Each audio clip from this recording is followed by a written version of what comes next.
काम हो गया। कहाँ पर है? Amateur wrestling federation.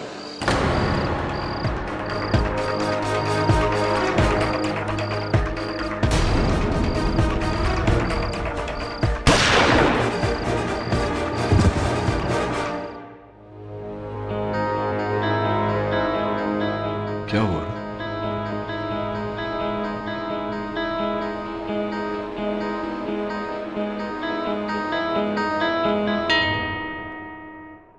ओए, क्या बात है? परेशान लग रहा है। Any problem? Big problem sir. मेरा एक दोस्त है रमन स्वरूप, प्राइवेट डिटेक्टिव का काम करता है। कल रात से वो गायब है, उसका कुछ पता नहीं।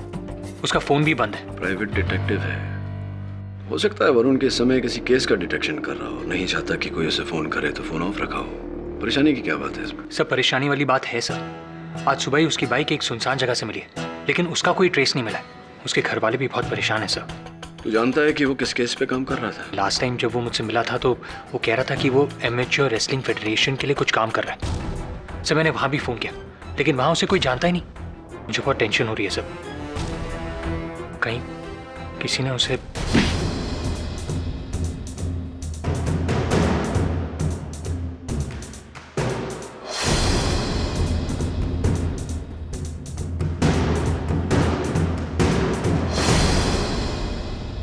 क्या किया तूने?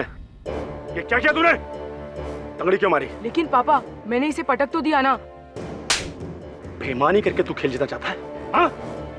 चीटिंग करने वाला कभी अच्छा खिलाड़ी नहीं बनता। लेकिन पापा, जीतना भी तो इम्पोर्टेंट है ना। गलत।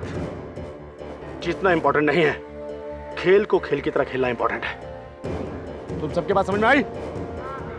बहुत खूब, क्या बात कही आपने। तुम सब लोग खेलो, मैं आ रहा हूं।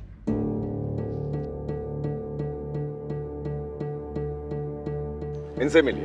यह है अमेच्योर रेसलिंग फेडरेशन के चेयरपर्सन गौरव शर्मा। ये इनकी सेक्रेटरी राधिका और बंदे को जसपाल संधू कहते हैं। मैं इस फेडरेशन का सेक्रेटरी हूं।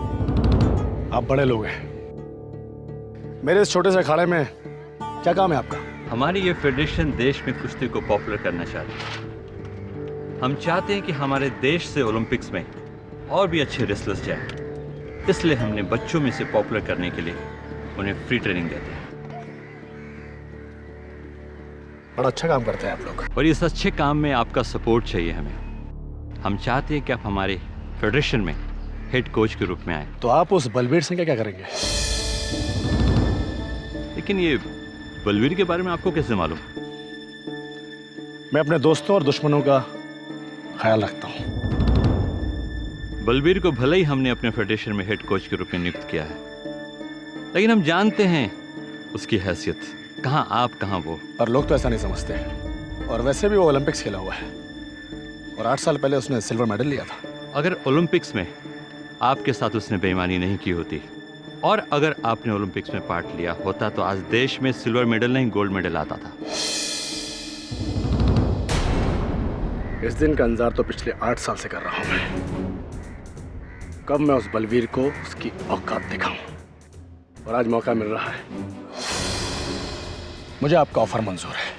Very good.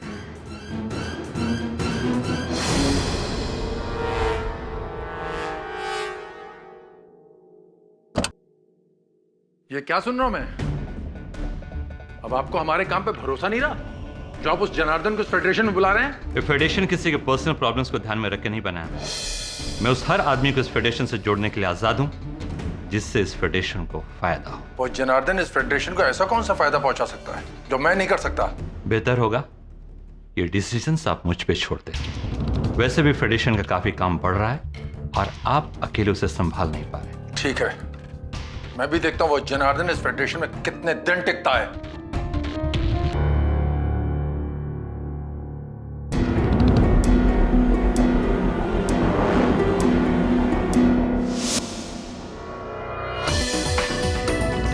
तुम मेरे केबिन में क्या कर रहे हो? ये केबिन तुम्हारा ही नहीं बल्कि हम दोनों का है। 8 साल पहले जो तुमने मेरे साथ किया उसका बदला लेने के लिए 8 साल तड़पा हूं मैं। और देखो ना, भगवान ने हम दोनों को मिलाया तो कितना मौके के साथ। ठीक है जनार्दन, मैं तुम्हें छोड़ूंगा नहीं।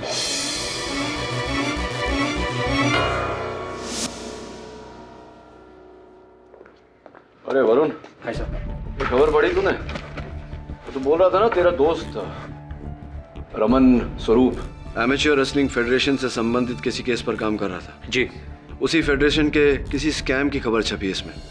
कहीं इसी के कारण गायब तो नहीं हो तेरे दोस्त? एमेच्योर रेसलिंग फेडरेशन नाम की एक प्राइवेट संस्था एक समय के कुश्ती के मशहूर पहलवान जनार्दन सिंह के नाम पर स्कूल कॉलेज के बच्चों से लूट रही है लाखों रुपए। एक सूत्र से पता चला है कि जनार्दन सिंह की ट्रेनिंग के नाम पर यह संस्था अब तक स्कूल कॉलेजेस से करीब 250 करोड़ की रकम इकट्ठा कर चुकी है। और पहले भी इस संस्था ने Olympic silver medalist Balbir Singh के नाम पर करीब करोड़ों का बिजनेस कर चुकी है। ये सब क्या तमाशा है गौरव? अब मुझे इस न्यूज़पेपर से पता चलेगा कि स्कूल्स और कॉलेजेस में से तुमने जनार्दन के नाम पर 2.5 करोड़ रुपए ऐंठे और बलवीर के नाम पर तकरीबन 5 करोड़ रुपए का गबन किया। तुम बेकार में इतना क्यों हाइपर हो रहे हो जसपाल? तुम हमारे बिजनेस पार्टनर हो, इस फेडरेशन के सेक्रेटरी हो, तुम्हें तो मालूम होना चाहिए कि ये फिगर्स बढ़ा चढ़ाकर बताया गया। मुझे बेवकूफ समझने की गलती मत करना गौरव। मैंने न्यूज़पेपर से सब कुछ पता कर लिया। जानते हो ना, मेरे विश्वसनीय सूत्र हर जगह काम करते हैं। एक बात याद रखना, तुमने जितना पैसा ऐंठा है उस फिगर का एक एक पाई का हिसाब है मेरे पास। मैं तुम्हें ये सारा माल अकेले नहीं हड़पने दूंगा। और तुम तो जानते ही हो कि अगर मैं खुद पे आ जाऊं तो क्या कर सकता हूं। सो बी वेयर। मैडम आप प्लीज गौरव जी को बोलिए कि एक बार मुझसे मिल ले। मैं पिछले 5 दिन से लगातार यहाँ आकर उनको मिलने की कोशिश कर रहा हूँ। देखिए वो किसी जरूरी। मेरी बात तो सुनिए। मुझे कुछ नहीं सुनना।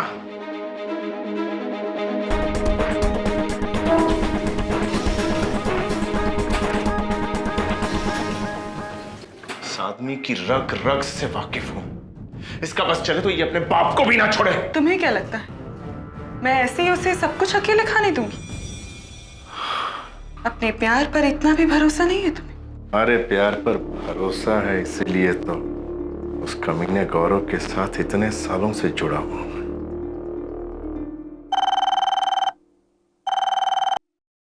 Amateur wrestling federation. जी जसपाल सर, ग्राउंड फ्लोर पर। जी मैं आती हूँ। गौरव है? जी हाँ, लेकिन ये सब क्या है? ये बिजनेस है, कभी कभी करना पड़ता है। अच्छा, तो आज से और अभी से मैं इस फेडरेशन से नाता तोड़ रहा हूं। तुम शायद भूल रहे हो कि तुमने मेरे साथ एग्रीमेंट किया है और उस एग्रीमेंट के हिसाब से 2 साल तक तुम फेडरेशन नहीं छोड़ सकते। किसमें हिम्मत है मुझे रोकने की? तुम्हें यहां से बाहर जाने से रोकने के लिए मैं खुद बहुत हूं। मेरा एक इशारा बहुत है। तू मुझे रोकेगा? जरूर। चल रोक रोक।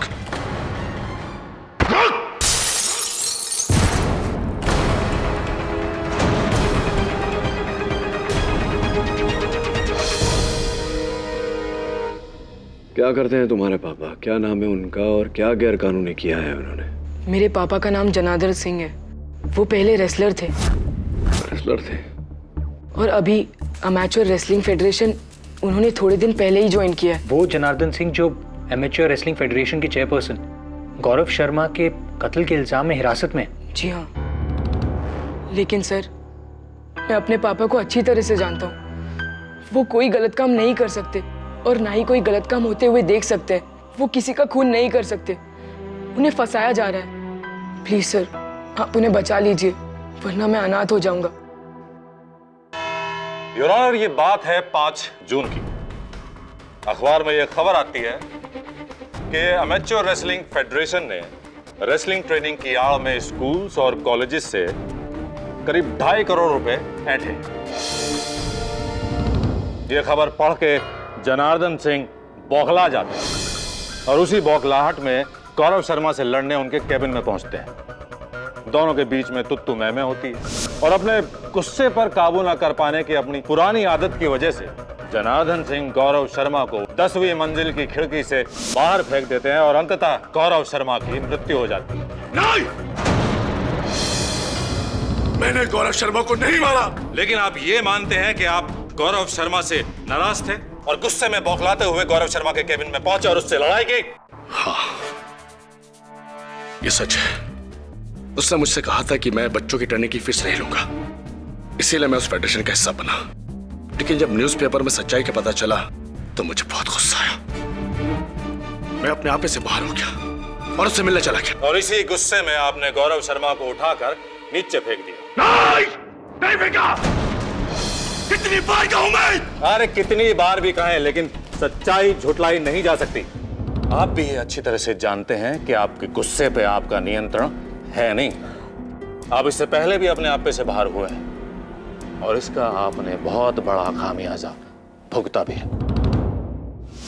जी हाँ, आप ठीक कह रहे हैं। 8 साल पहले हमने बहुत सारी कुश्तियां लड़ी, कुछ हारे कुछ जीते, और इस जनार्दन के गुस्से को मुझसे बेहतर और कौन जान सकता है। ए बलवीर!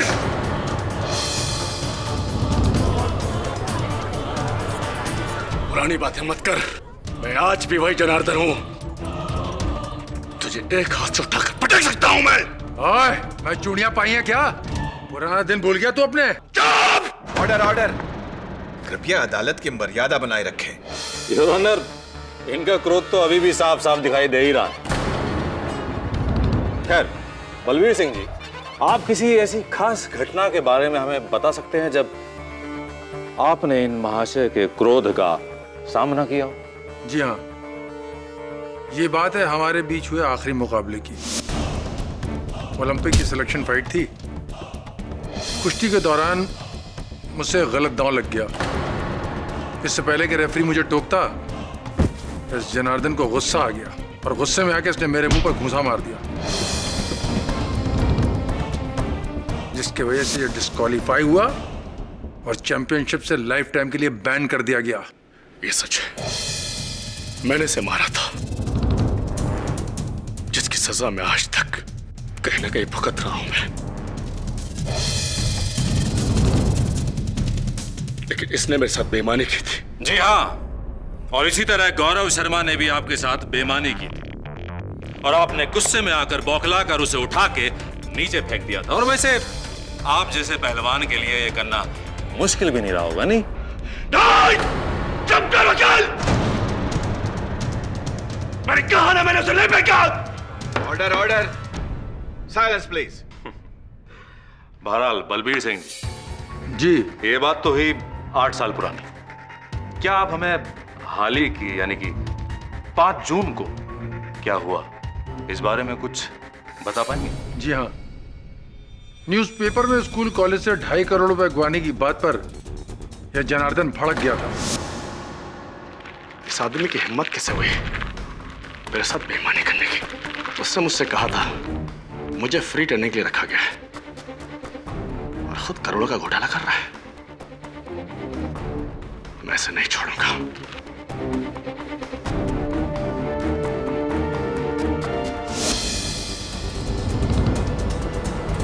और उन्होंने वही किया जो उन्होंने कहा?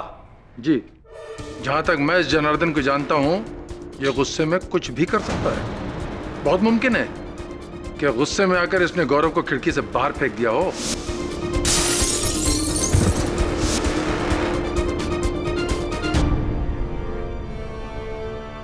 Balvir Singh ji, Olympic silver medallist, आप ही के कथन के अनुसार आपने जनार्दन जी को वहां कैबिन से बाहर जाते हुए देखा, क्रोध में आग बबूला, ये कहते हुए जा रहे थे कि वो गौरव शर्मा को नहीं छोड़ेंगे। जी, आपके मन में आशंका तो जागी होगी, कहीं सचमुच वो गौरव शर्मा को मारने थे? बिल्कुल।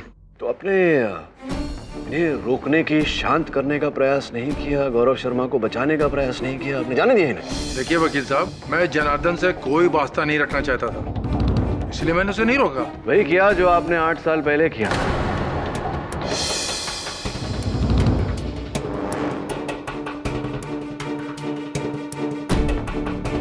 8 साल पहले भी आपने जनार्दन जी को उकसाया था। आप जानते थे कि इन्हें बेईमानी से नफरत है, बेईमानी से इन्हें क्रोध आता है और ये क्रोध में गलती कर जाते हैं, इसीलिए आपने जानबूझकर गलत दांव खेला। ये बौखला गए और इन्होंने गलती की, जिसके कारण इन्हें खेल से बाहर कर दिया गया और आपका ओलंपिक्स तक का रास्ता साफ हो गया। ये क्या बकवास कर रहे हैं वकील साहब? बकवास नहीं कर रहा हूं बलवीर सिंह जी, सही कह रहा हूं। 8 साल बाद भी आपने वही किया ताकि आपकी फेडरेशन की कुर्सी जिस पर आप बैठे हैं वो आपके हाथ से न जाए। वकील साहब, ये सरासर बेबुनियाद बातें हैं। मैं जिस जगह पर हूं उस जगह पर मुझे इस जनार्दन जैसे से क्या इनसिक्योरिटी हो सकती है? और शायद आप भूल रहे हैं कि मैं एमेच्योर रेसलिंग फेडरेशन का एक फाउंडर मेंबर भी हूं। इस जैसे आदमी से मुझे क्या खतरा हो सकता था? खतरा तो था आपको। वो नोटिस जिस फेडरेशन के आप फाउंडर मेंबर है, उसी फेडरेशन ने फेडरेशन से आपको मुक्त करने के लिए नोटिस भेजा था। योर ऑनर, वो नोटिस आपकी मेज पर रखा हुआ है। भेजा था या नहीं? भाई बहुत सुंदर केडी साहब, बहुत सुंदर। लेकिन आखिर आप इन सब तथ्यों से साबित क्या करना चाहते हैं? क्या आप ये कहना चाहते हैं कि बलवीर सिंह ने जनार्दन को रोका नहीं, इसलिए जनार्दन ने गौरव शर्मा की हत्या कर दी? अगर ऐसा है तो भी जनार्दन का जुर्म कम नहीं हो जाता? नहीं आप भरद्वाज साहब, मैं तो केवल संभावनाओं को टटोल रहा हूँ। आपने अपने दलील में कहा था कि जनार्दन जी एक ऐसे पहलवान हैं जिनके लिए किसी को उठाकर खिड़की से बाहर फेंकना कोई बड़ी बात नहीं है। बलवीर सिंह जी भी तो ओलंपिक सिल्वर मेडलिस्ट रहे हैं, इनके लिए भी किसी को उठाकर खिड़की से बाहर फेंकना कोई बड़ी बात नहीं।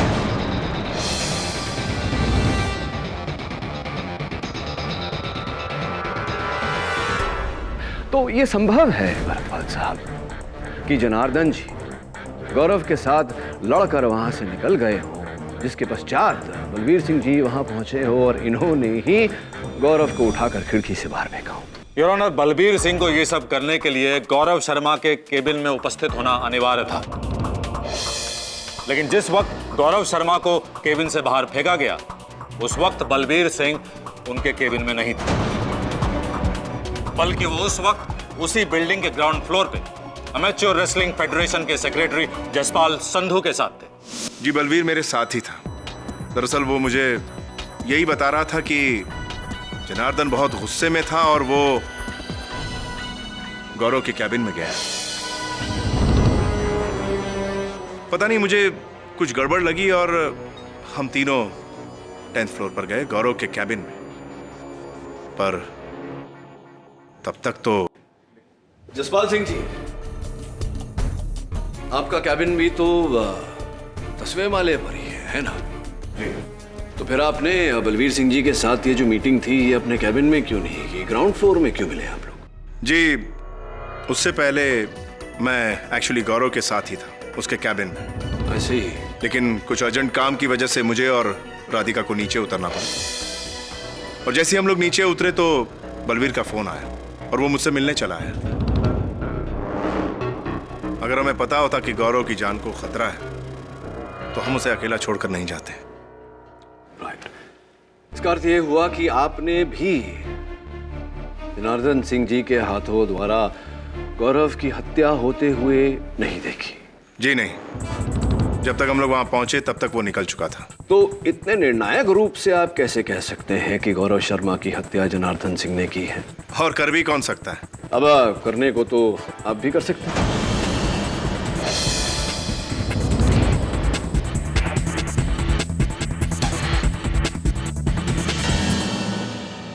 देखिए केडी साहब, गौरव की कैबिन में गौरव से मिलने अगर कोई आखिरी व्यक्ति गया था तो वो जनार्दन ही था, और ये बात आप किसी से भी पूछ सकते हैं। आप चाहें तो राधिका से पूछ लीजिए।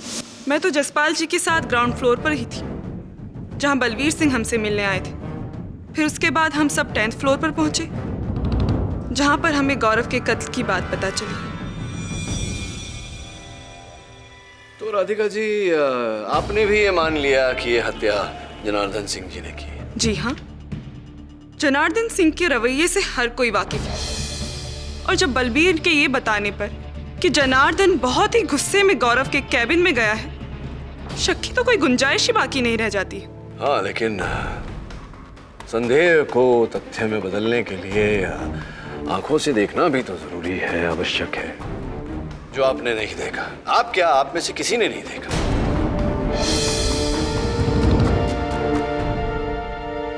जी ये बताइए, 10वें माले पर क्या गौरव शर्मा और जनार्दन सिंह के अतिरिक्त और कोई था ही नहीं उस माले? जी नहीं, वहाँ पर हमारे ऑफिस की रिसेप्शनिस्ट हेलन भी थी। मिस हेलन डिकोस्टा, आप एमेच्योर रेसलिंग फेडरेशन की वो जो ऑफिसेज हैं वहाँ रिसेप्शनिस्ट हैं? जी। तो जाहिर है कि वहाँ हर आने जाने वाले की सूचना रखती होंगी आप? जी हाँ। तो इससे तो स्पष्ट है कि आपने जनार्दन सिंह जी को गौरव शर्मा के कैबिन में जाते हुए भी देखा होगा, वहाँ से बाहर आते हुए भी देखा होगा। जी मैंने जनार्दन को गौरव सर के कैबिन के अंदर जाते हुए देखा था, लेकिन बाहर आते हुए नहीं देखा था। क्यों? आप तो वहीं बैठती हैं गौरव शर्मा जी के कैबिन के बाहर, आपने इन्हें बाहर आते हुए कैसे नहीं देखा? जी दरअसल गौरव सर अपने कैबिन में जसपाल जी और राधिका जी के साथ कोई मीटिंग कर रहे थे। ये लोग करीबन 1:45 तक बाहर निकले होंगे, तब तक मैं रिसेप्शन में ही थी। जसपाल जी और राधिका जी के बाहर निकलने के करीब 5 मिनट बाद ही मुझे जसपाल जी का फोन आया कि मैं उनसे ग्राउंड फ्लोर पर आकर मिलूं। मैं बस जसपाल जी से मिलने के लिए नीचे जा ही रही थी कि तभी वहाँ जनार्दन जी पहुँच गए। और क्योंकि जनार्दन जी इसी फेडरेशन के एक एम्प्लॉय है, इसलिए मैंने उनसे कुछ पूछने की कोशिश ही नहीं की कि वो गौरव सर से क्यों मिलना चाहते हैं, और मैं जसपाल जी से मिलने के लिए नीचे चली गई। अच्छा ये बताइए कि क्या काम था जसपाल जी को आपसे? वही तो मेरी समझ में भी नहीं आया, क्योंकि जब तक मैं नीचे पहुंची तब जसपाल जी वहाँ थे ही नहीं।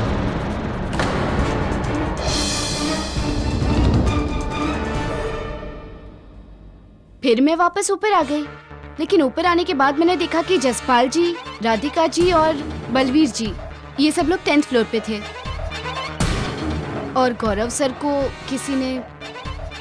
फिर जब मैंने जसपाल जी से ये पूछा कि उन्होंने मुझे नीचे क्यों बुलाया था, तब उनका कहना था कि उन्होंने मुझे कोई फोन कॉल किया ही नहीं। Your honour, miss Helen D'Costa की कथन से ये स्पष्ट है कि ये हत्या जनार्दन जी के क्रोध में आने का परिणाम नहीं, किसी व्यक्ति के सोची समझी साजिश का परिणाम है।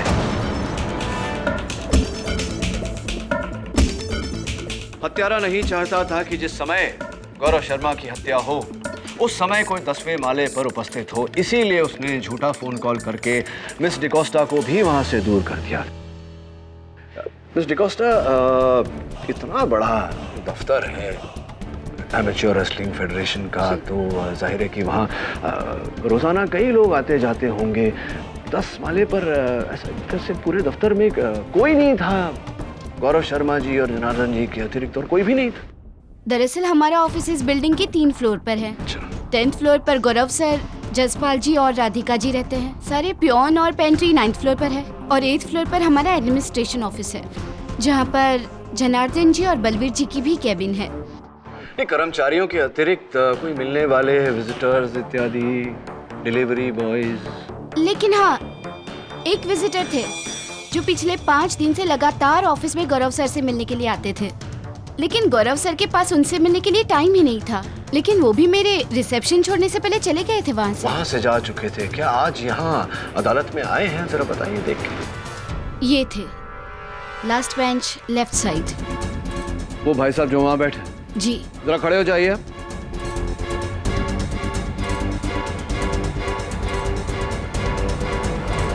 डॉक्टर कपाड़िया, आपसे मिलकर अत्यंत प्रसन्नता हुई।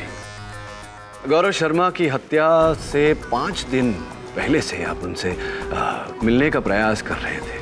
ऐसा कौन सा आवश्यक काम आन पड़ा था आपको गौरव जी से? देखिए, मैं एक डॉक्टर हूँ और ऐसे स्पोर्ट फेडरेशन में डॉक्टर को बड़ा स्कोप रहता है, और मैं एमेच्योर रेसलिंग फेडरेशन ज्वाइन करना चाहता था, इसलिए मैं गौरव से मिलने की कोशिश कर रहा था, लेकिन मुलाकात हो ना पाई। तो जिस दिन उनकी हत्या हुई थी उस दिन भी आप गए थे उनसे भेंट करने? जी हाँ, लेकिन जब हेलन ने बताया कि आज भी वो बिजी है, उनके पास मिलने का टाइम नहीं है, तो मैं वहां से चला गया था। जब मैं 10th फ्लोर पर था तो मैंने हेलन को नीचे जाते हुए देखा, और मैंने सोचा कि यही मौका है गौरव जी से मिलने का। लेकिन मैं जब ऑफिस में गया तो मैंने एक आदमी को बहुत गुस्से में भागते हुए बाहर आते देखा। अच्छा, किसे देखा था आपने गौरव शर्मा जी के कैबिन से बाहर आते हुए? यही आदमी है वो।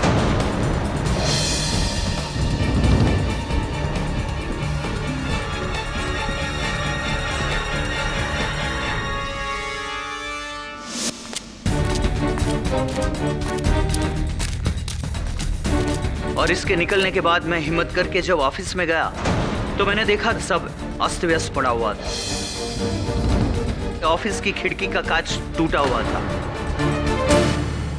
सर मैं बहुत डर गया था और उससे पहले कि वहां कोई और आ जाए मैं वहां से चला गया। योर ऑनर, इस केस को एक चश्मदीद गवाह की अत्यंत आवश्यकता थी और वो कमी पूरी हो गई।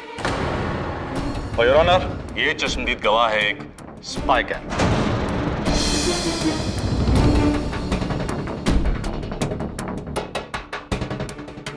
योर ऑनर, गौरव शर्मा की एक आदत थी। वो अपने कैबिन की टेबल पर रखी लैंप में एक स्पाई कैम लगा के रखता था ताकि अपने कैबिन की गतिविधियों पर नजर रख सके। मैं उसी स्पाई कैम की रिकॉर्डेड वीडियो फुटेज इस अदालत के सामने दिखाना चाहता हूं योर ऑनर। ये सब क्या है? ये बिजनेस है, ये सब करना पड़ता है जनार्दन। अगर ये बिजनेस है तो मैं आज से और अभी से इस फेडरेशन से नाता तोड़ रहा हूं। तुम्हें फेडरेशन से जाने से रोकने के लिए मैं बहुत हूं। मेरा एक इशारा बहुत है। चल रोक मुझे, रोक, रोक, रोक।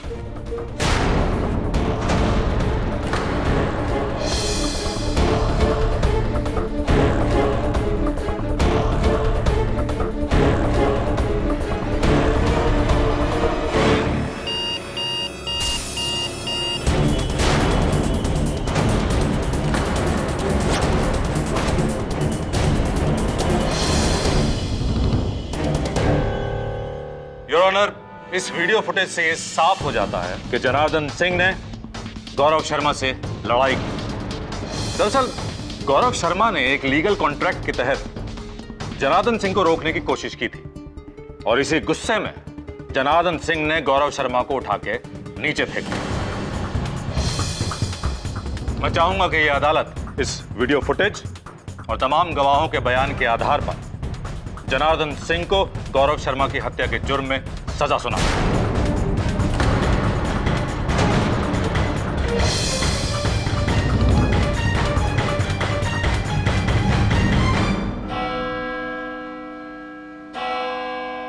यह अदालत इस केस पर अगली सुनवाई में अपना फैसला देगी। तब तक के लिए यह अदालत बर्खास्त की जाती है।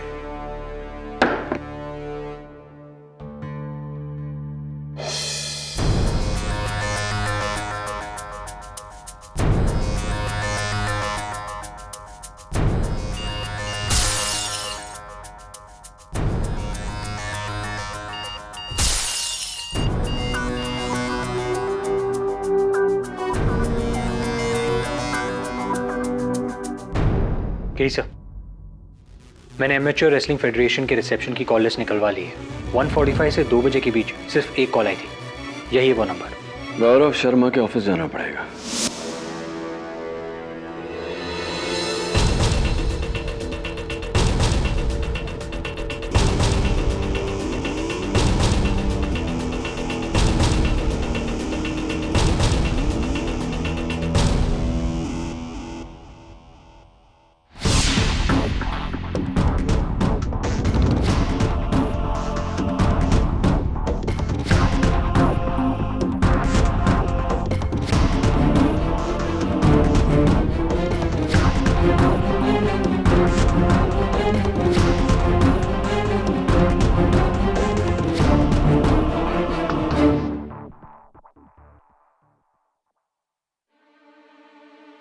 कमरे की घड़ी की आवाज नहीं थी, इसका मतलब ये हुआ कि किसी और के घड़ी की आवाज थी। और कौन था इस कमरे में? केडी सर, ये रजिस्टर देखिए, कुछ अजीब नहीं है। डॉक्टर रघुनंदन 5 दिन से यहाँ आ रहा था, लेकिन उसने अपने एड्रेस की जगह बैंगलोर के दिशा हॉस्पिटल का एड्रेस लिखा है। आखिर एक डॉक्टर बैंगलोर से यहाँ काम ढूंढने क्यों आएगा? गुड क्वेश्चन वरुण, तेरे इस प्रश्न का उत्तर तो बैंगलोर जाकर ही मिलेगा। जा जरा दिशा हॉस्पिटल जाकर कर्मचारियों से बात कर, डॉक्टर रघुनंदन कपाड़िया का इतिहास निकाल। Right sir. Hello. Yup. What? लेकिन कब? क्या? क्या हुआ?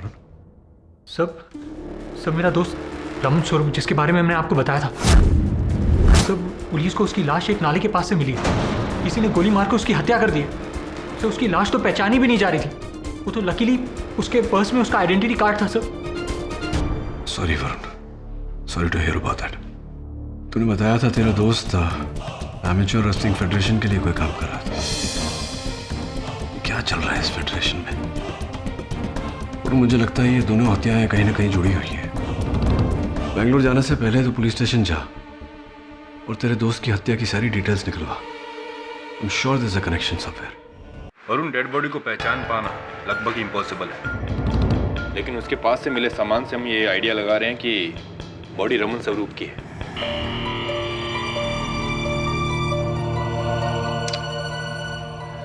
दवे, पोस्टमार्टम की रिपोर्ट कब तक मिल जाएगी? वो तो कल मिलेगी, लेकिन हाँ, उनकी जेब से उनका मोबाइल मिला है, जो पानी में भीग जाने की वजह से खराब हो चुका है।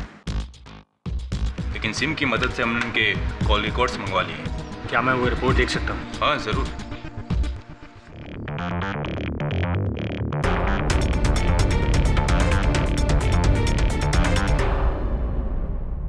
एक्सक्यूज मी, मुझे डॉक्टर रघुनंदन के बारे में कुछ इन्फॉर्मेशन चाहिए। डॉक्टर रघुनंदन? जी। क्या बात है बलवीर सिंह जी, क्या नायाब रास्ता ढूंढा आपने एक बार फिर से जनार्दन जी को अपने रास्ते से हटाने का। पहली बार तो आपने इन्हें खेल से बाहर किया था, इस बार तो सीधे जेल भिजवा दिया। ये आप क्या कह रहे हैं वकील साहब? वही कह रहा हूं जो सच है। आप जानते थे कि जनार्दन जी को जब फेडरेशन में चल रहे भ्रष्टाचार की जानकारी मिलेगी तो वो क्रोधित होकर कोई न कोई गलत कदम अवश्य उठाएंगे। तभी तो अंदर के इस भ्रष्टाचार की जानकारी आपने दैनिक समाचार पत्र में लीक की थी या नहीं? वकील साहब ये सब झूठ है, बकवास है ये सब। ये सब झूठ नहीं, आप झूठे हैं बलवीर सिंह जी। ये रहा दैनिक समाचार पत्र के एडिटर का बयान, जिसमें स्पष्ट रूप से लिखा है योर ऑनर कि फेडरेशन के अंदर की जानकारी लीक करने वाले बलवीर सिंह जी ही हैं या नहीं बलवीर सिंह जी? ठीक है वकील साहब, मैं मानता हूं कि वो खबर मैंने ही न्यूज़पेपर में छपवाई थी। मुझे मालूम था कि ये खबर पढ़ते ही ये गुस्से से पागल हो जाएगा, अपने गुस्से को कंट्रोल नहीं कर पाएगा और गौरव से जाके झगड़ा करेगा और फेडरेशन खुद छोड़ देगा। लेकिन मुझे ये नहीं मालूम था कि ये सनकी जनार्दन उस गौरव का खून कर देगा।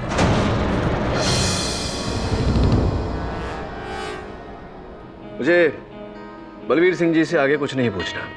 मैं डॉक्टर रघुनंदन कपाड़िया को एक बार फिर से कटघरे में बुलाने की अनुमति चाहूंगा।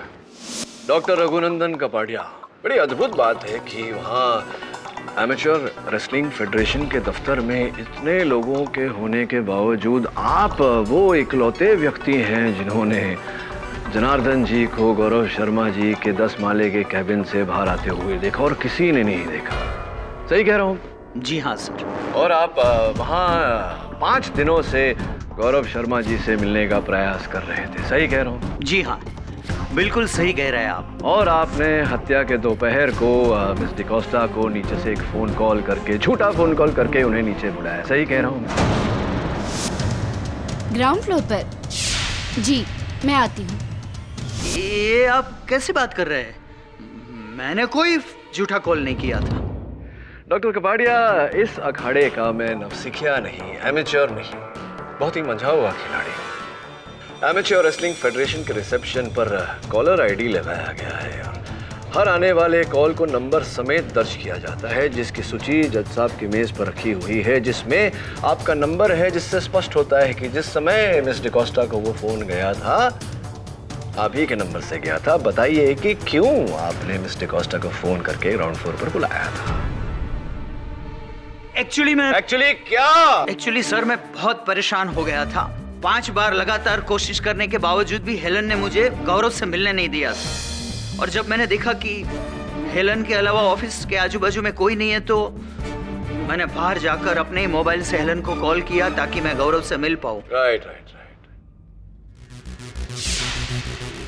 12:30 बज गए। कितना बज रहे हैं आपकी घड़ी में?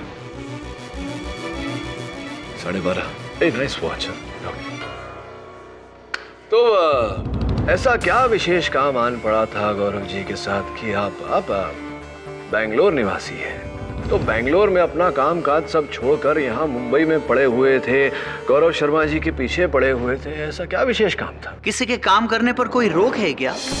अगर मैं बेंगलोर छोड़कर यहाँ काम करना चाहूँ तो कोई प्रॉब्लम है? अरे नहीं नहीं डॉक्टर साहब, काम करने में अब क्या परेशानी भला।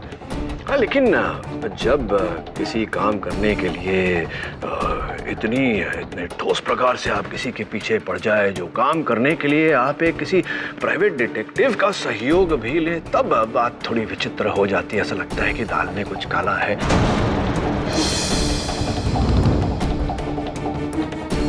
ये सब बकवास है सर। देखिए अब मैं नहीं जानता ये सब बकवास है या नहीं। मैं तो डॉक्टर कपाड़िया केवल वही दोहरा रहा हूँ जो दिशा हॉस्पिटल के आपके सहकर्मियों ने मुझे बताया। रमन स्वरूप, इस नाम के किसी व्यक्ति को जानते हैं? रमन स्वरूप, ये देखिए। जी मैं इसे नहीं जानता। Must be joking doctor Kapadia. ये वही प्राइवेट डिटेक्टिव है जिसका सहयोग आपने लिया था इस काम के लिए। पता नहीं क्या काम आन पड़ा था आपको, और आपका इनके साथ फोन पर फोन कॉल्स का आदान प्रदान चलता रहता था। और मुंबई में भी आप जब आए मुंबई, उसके 2 महीना पहले से ये आपके केस पर काम कर रहे थे। ये सब बेकार की बात है और मैं इस आदमी को जानता तक नहीं। गौरव शर्मा को तो जानते थे या नहीं जानते? जी नहीं, गौरव शर्मा को भी नहीं जानते। डॉक्टर कपाड़िया, अब भी आप अगर सच ना बोलना चाहें तो एक बार जसपाल सिंह जी को बुलाकर प्रयास करते हैं, शायद वो सच बोल दें। जसपाल जी, आप रमन स्वरूप को तो नहीं जानते होंगे? मैं इस आदमी से पहले कभी नहीं मिला। हाँ, लेकिन डॉक्टर कपाड़िया को तो आप जानते हैं या जानते थे? जी नहीं। कि ये तस्वीर तो कुछ और ही कह रही है। ये 8 साल पहले की मेडिकल प्रैक्टिशनर्स कॉन्फ्रेंस, ये देखिए आप हैं, आप ही हैं। जी जी हाँ। ये गौरव शर्मा जी हैं। बिल्कुल। और ये बिल्कुल लग के खड़े हुए ये डॉक्टर कपाड़िया हैं, देखिए। तभी आप कह रहे हैं कि आप नहीं जानते उन्हें। अब देखिए केडी साहब, मैं और गौरव पिछले 15 सालों से साथ साथ थे, और इन 15 सालों के दरमियान हम ऐसे कई एसोसिएशंस और फेडरेशंस के साथ में जुड़े हुए हैं, तो अब सबको तो नहीं पहचान सकते ना। आपको तो डॉक्टर कपाड़िया याद नहीं आए? क्या आपको लगता है कि इस तस्वीर को देखने के बाद डॉक्टर कपाड़िया की स्मरण शक्ति जागेगी, वो पहचान पाएंगे सबको? जी नहीं। कमाल है डॉक्टर साहब, ये तस्वीर बताने के बाद भी आप गौरव शर्मा और जसपाल संधू को पहचानने से इनकार कर रहे हैं। चलिए कोई बात नहीं। ये तो बताइए डॉक्टर कपाड़िया कि आपको 8 साल पहले 7 साल के लिए बेंगलोर जेल भेज दिया गया था, क्यों, क्या अपराध किया था?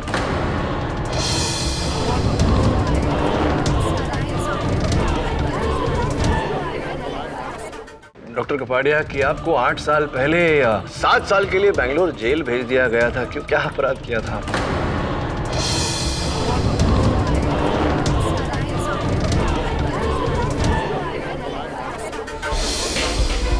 धोखा दिया था इन दोनों ने मुझे, इन दोनों की वजह से मुझे जेल हुई। आज का गौरव शर्मा, कल का रघुवीर यादव था। उसने मेरी मदद से बेंगलोर मेडिकल एसोसिएशन खोला और मेरी पोजीशन का गलत फायदा लिया। कुछ दिनों में करोड़ों का गफला करके वो भाग गया और मैं फंस गया, मुझे जेल हो गई। फिर जेल से रिहा होने के बाद में आपने रमन स्वरूप की मदद लेकर गौरव शर्मा उर्फ रघुवीर शर्मा को ढूंढ निकाला। मैंने पहले भी कहा है कि मैं किसी रमन स्वरूप को नहीं जानता हूँ। डॉक्टर कपाड़िया, अगर आप रमन स्वरूप को जानते ही नहीं तो फिर आपने उनकी हत्या क्यों की? 1:50 हो गया है, बोलिए ना, आपने रमन स्वरूप की हत्या क्यों की जब आप जानते ही नहीं थे उसको? मैंने किसी की हत्या नहीं की। योर ऑनर, रमन स्वरूप के पोस्टमार्टम रिपोर्ट के अनुसार उन्हें 1 जून की रात को .22 कैलिबर रिवॉल्वर से गोली मारी गई थी और फिर उनके शरीर को नाले में फेंका गया था। बैलिस्टिक्स के अनुसार वो .22 calibre revolver doctor Raghunandan Kapadia की है। वो रिवॉल्वर इनके नाम पर रजिस्टर्ड है और पुलिस ने वो रिवॉल्वर इनके होटल के कमरे से बरामद की है। डॉक्टर रघुनंदन कपाड़िया, क्या आप अब भी यही कहेंगे कि आपने रमन स्वरूप की हत्या नहीं की? ये मुझे फंसाने की साजिश हो रही है। मैंने किसी का खून नहीं किया है। रमन स्वरूप को ना मैं जानता था, ना मैंने रमन स्वरूप का खून किया है। गौरव शर्मा को तो आप जानते थे, क्या आपने उसकी हत्या की है? ये क्या बकवास है? मैंने पहले भी अपने बयान में बताया कि मैं जब 10th फ्लोर पर पहुंचा था तभी मैंने जनार्दन को बाहर आते हुए देखा था। हाँ, ये तो बताया, लेकिन आप ये बताना भूल गए कि जनार्दन जी के वहां से जाने के बाद आप गौरव शर्मा के कैबिन में गए। गौरव शर्मा टेबल पर चोट लगने के कारण जमीन पर बेहोश पड़े हुए थे। आपने उन्हें उठाया और 10 माले की खिड़की से नीचे फेंका या नहीं? ये झूठ है, बिल्कुल बेबुनियाद है। मैंने किसी का खून नहीं किया है। 155 डॉक्टर कपाड़िया, 1:55। योर ऑनर, अगर डॉक्टर कपाड़िया अब भी सच कबूल करने को तैयार नहीं है तो मैं एक बार फिर अदालत में वही स्पाई कैम फुटेज चलाना चाहूंगा जो पहली बार प्रोसिक्यूशन ने बतौर चश्मदीद गवाह के पेश की थी। ये सब क्या है? ये बिजनेस है, ये सब करना पड़ता है जनार्दन। अगर ये बिजनेस है तो मैं आज से और अभी से इस फेडरेशन से नाता तोड़ रहा हूँ। तुम्हें फेडरेशन से जाने से रोकने के लिए मेरा एक इशारा बहुत है।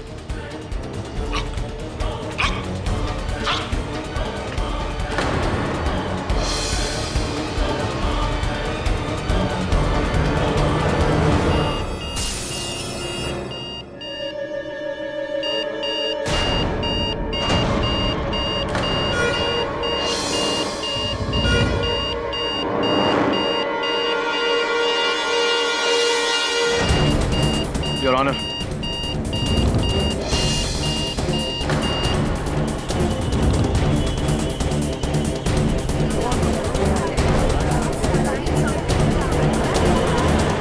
हाँ डॉक्टर कपाड़िया, अब करेंगे एक बाले जुर्म या कुछ और सबूत पेश करूं? मैंने कहा था आपसे इस अखाड़े का मैं नौसिखिया नहीं, मजा हुआ खिलाड़ी। हाँ, मैंने ही गौरव का खून किया।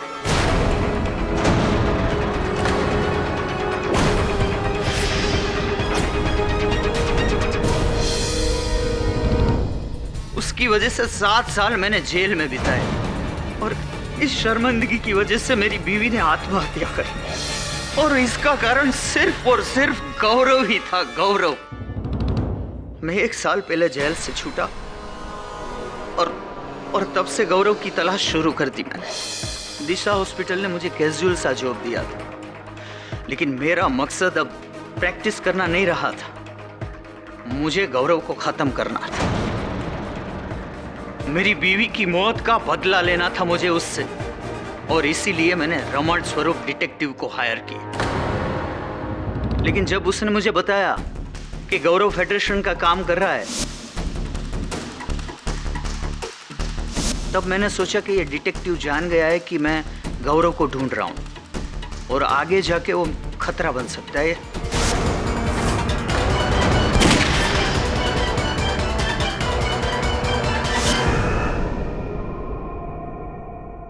मैं मौका ढूंढ रहा था गौरव को मारने का, और उस दिन जनार्दन ने मुझे वो मौका दे दिया।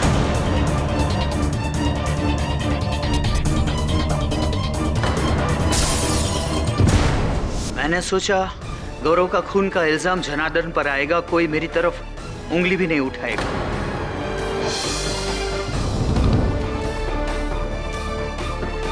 लेकिन ठीक है, मुझे अपने गुनाह का कोई अफसोस नहीं है। अब जिंदगी में बचा ही क्या है कि मैं कोई सजा से डरूं। The defense rests, Your Honor.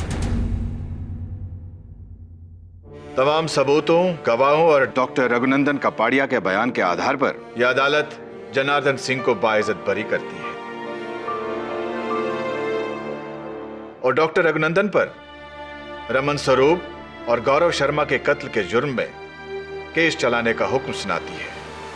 The case is closed.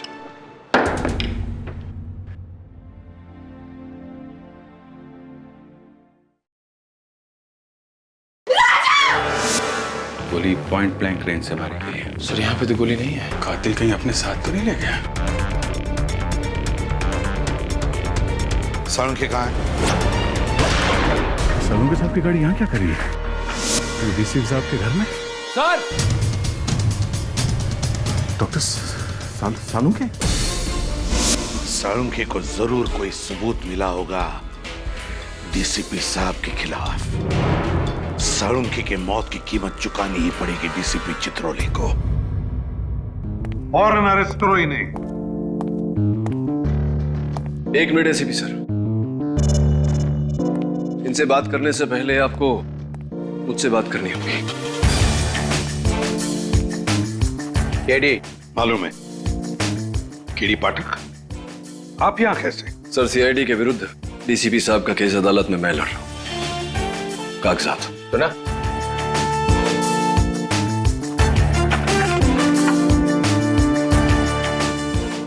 आप घबराइए मत डीसीपी साहब, मैं जानता हूं आप निर्दोष हैं और अदालत में मैं ये बात साबित भी कर दूंगा। Thank you. हमेशा की तरह जीत सच्चाई की होगी।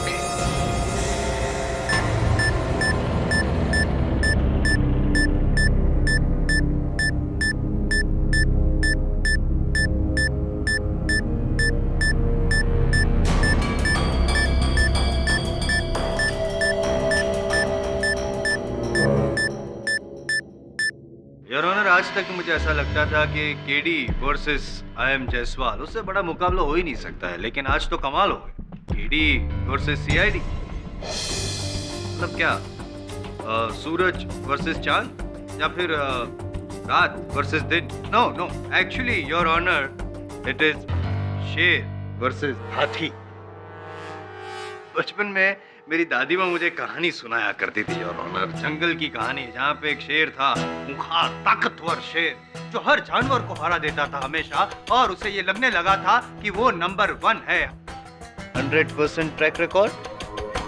और इसी गुरूर के चलते, इसी ओवर कॉन्फिडेंस के चलते उस शेर ने एक छोटी सी गलती कर दी, बड़े से हाथी को ललकार दिया। फिर क्या, नतीजा तो भुगतना ही था। थामा जी सटकली। इस बार शेर की नहीं, हाथी की हटी और शेर की इज्जत घटी। इस केस के अंत में ऐसा ही कुछ होने वाला है, ऐसा मुझे लग रहा है योर ऑनर, क्योंकि केडी पाठक साहब के सक्सेस का फाटक बंद होने वाला है। सीआईडी जैसे हाथी से पंगा ले लिया है, राइट? क्या इनसे बात करते हैं। डीसीपी सर, आपने मुझे सीआईडी में दाखिला नहीं दिया, इस बात का मुझे आज तक रंज था, लेकिन अब नहीं है। गुड, मैं सीआईडी में नहीं हूं और पब्लिक प्रोसिक्यूटर हूं। खैर, क्या लगता है आपको, ये जो दिलचस्प मुकाबला है उसके बारे में आपका क्या कहना है? जंगल का उदाहरण आपने सही दिया मिस्टर जायसवाल। जंगल का राज ही तो चल रहा है यहाँ पे। एक इज्जतदार और जिम्मेदार डीसीपी के ऊपर 2-2 खून के इल्जाम, वो भी अपने ही आदमियों के, रोहित के और सालुंखे के। मैं ऐसी बेवकूफी क्यों करूंगा? इसका जवाब आप ही दे सकते हैं DCP sir. This is ridiculous. इस बार डीसीपी प्रद्युमन अपनी हद से ज्यादा बढ़ गया है। जायसवाल साहब, ऑल योर्स। डीसीपी साहब, इनकी बातों से आप अपना आपा मत खोइए। ये तो यूं ही बस चुटकुले कहानियां अदालत में सुनाते रहते हैं हम सबके मनोरंजन के लिए। योर ऑनर, केवल किसी के किसी पर उंगली उठा देने से पर्दा गिर नहीं जाता। आपने सुना? मुझे पूरा विश्वास है डीसीपी साहब कि अंत में आप निर्दोष साबित होंगे। और रियली अभिजीत सर, 15 साल की आपकी गुडविल 15 मिनट से कम समय में पानी फेरना चाहते हैं पाठक साहब। आपकी इन्वेस्टिगेशन पे उंगली उठा रहे हैं। आपको नहीं लगता है आपको वहां से उठ के यहाँ आना चाहिए, इस सवाल का जवाब देना चाहिए, है ना? योना, मैं यहाँ सीआईडी के उठाए किसी कदम की सफाई देने नहीं, बल्कि सिर्फ गवाही देने आया हूँ, जो सीआईडी को मिले ठोस सबूतों पर आधारित है। 18 जुलाई 2012 को ब्लू मून बार के मेकअप रूम में undercover police officer Rohit Rajadhyaksha का खून हुआ। एक गोली उनके सीने को चीरती हुई जाके दीवार में धंस गई। कातिल ने वो गोली उठाई और उसे अपने साथ ले गया, और वही गोली योर ऑनर सीआईडी ने बरामद की डीसीपी चित्रोले के घर से। यस योर ऑनर, और ये वही गोली है योर ऑनर जिस पर इंस्पेक्टर रोहित के खून के निशान भी पाए गए थे। ये योर ऑनर, ये फॉरेंसिक रिपोर्ट और ये बैलिस्टिक रिपोर्ट जो कहती है कि उस गोली का घर डीसीपी सर का गन था, यानी कि इट्स वेरी सिंपल, गोली उस गन की और गन डीसीपी सर की। End of matter. वाह वाह वाह वाह जायसवाल साहब, क्या बात है। आइए आइए आइए। इस बार तो आपने 10 मिनट के पहले ही एंड ऑफ द मैटर कर दिया। Well done. Go on. नहीं, अभी आपके राज में क्या गो ऑन। बस एक साधारण सा सरल सा प्रश्न पूछना चाहूंगा मैं इंस्पेक्टर अभिजीत से, इफ यू डोंट माइंड। जीतने दे देंगे मुझे आप।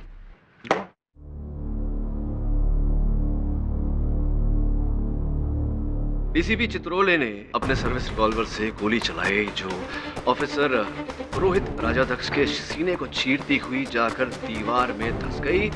डीसीपी साहब ने दीवार से वो गोली बाहर निकाली, अपने साथ घर ले गए और सीआईडी ने वो गोली, ये गोली डीसीपी सर के घर से बरामद की। यहाँ तक की कहानी सही है मेरी इंस्पेक्टर अभिजीत?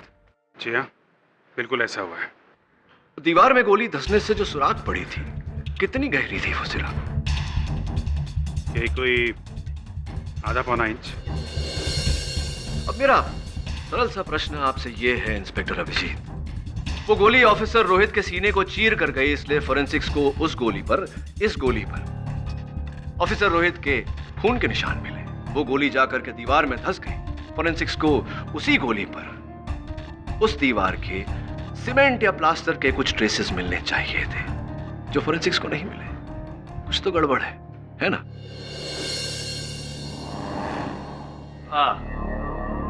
It's okay. अटपटे सवाल करना इनकी फितरत है, लेकिन चटपटे जवाब देना मेरा हुनर है। I take it from here.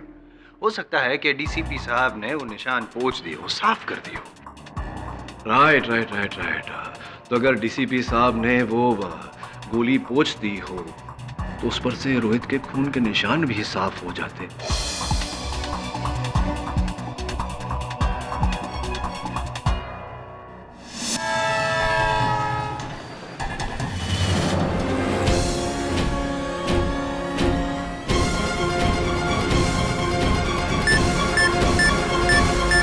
Mister Pathak ji, आप कहना क्या चाहते हैं? इंस्पेक्टर अभिजीत, मैं केवल इतना कहना चाहता हूं कि ये गोली भले ही डीसीपी चित्रोले के गन से निकली हो, लेकिन ये गोली ब्लू मून बार के मेकअप रूम डीसीपी साहब की गन से नहीं चली। केडी इज राइट सर, मगर सर मैं बड़े अफसोस के साथ सबके सामने ये मानता हूँ कि मैंने कभी गोली चलाई नहीं है बिना बात के। बस ले दे के 1-2 बार फायरिंग रेंज में फायरिंग की है। उन्हीं 3-4 गोलियों में से किसी ने एक गोली उठाई और उस पर रोहित का खून लगा के मेरे घर में ले जाकर रख दी। मैं मानता हूं ऐसा हो सकता है, पर ऐसा हुआ नहीं है। आपने जो कुछ किया है सर, उसकी सजा आपको भुगतनी पड़ेगी, क्योंकि ये गोली आपके खिलाफ आरोपों की सिर्फ एक छोटी सी कड़ी है, सिर्फ एक छोटी सी कड़ी।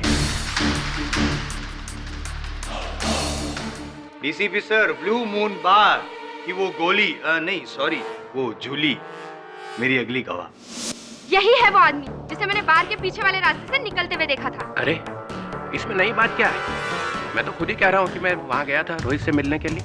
लेकिन इनके हाथ में गन भी थी और जैसे ही इन्होंने मुझे देखा फौरन उस गन को जैकेट के पॉकेट में छुपा दिया। करेक्ट। और ये गन गौर से देखो जूली और बताओ क्या वो यही गन है? जी।